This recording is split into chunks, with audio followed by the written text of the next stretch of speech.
Liftoff.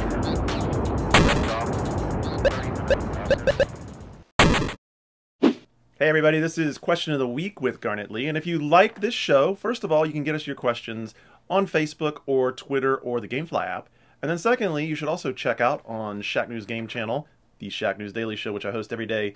In 3 minutes, we catch up on everything that's cool and, I don't know, other stuff. All video games. Today's questions comes from RSS Schuster.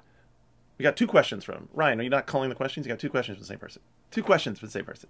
Oh, no, that's not me. It's Dave. It's Dave. It's blame it on Dave. Blame it on Del Rio. Question is, what do you want to see I'm sure the question meant to be what? What do you want to see in controllers in the next gen? Well, I'll tell you, how about this? Let's do what I don't want to see in controllers in the next gen first off. I don't want to see fewer buttons because the reason the Wiimote works is a whole ecosystem built around the controller, the box, the games, and that's why so few games have taken good advantage of it. If you look at a lot of the games too that have come out recently, people are like, oh, you got to use a classic controller for it to be good.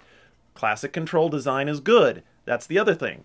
Don't necessarily decide that you need to redesign the controller. However, if you're still making a controller design, Sony, that hasn't changed in 10 years, I don't know, hasn't adapted to ergonomics, take a look at that. I would like to see a controller design that had a more ergonomic shape to it, number one, and then higher quality componentry, particularly in the sticks.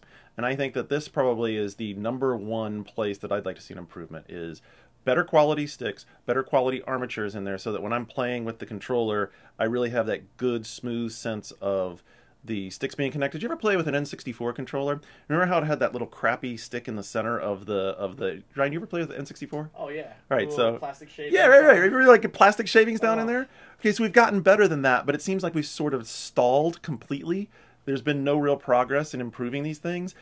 So I don't think the controller needs to change from a standpoint of, oh, it needs to be a different shape other than ergonomic, or it needs to have fewer buttons or different functions. What it needs to do is work better. Incorporate some modern technology, folks.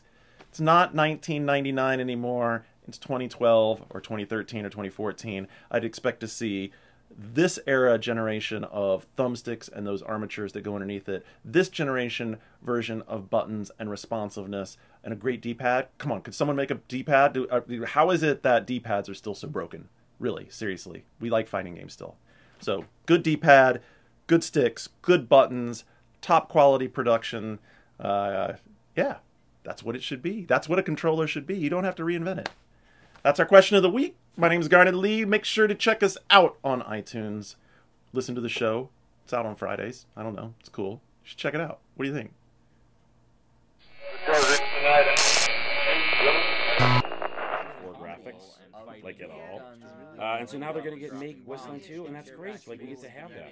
And also, what's great about Kickstarter is you're part of the game. I mean, if you give enough money to the actual Kickstarter, you can be in the game. Like, I can have Carlos on PC.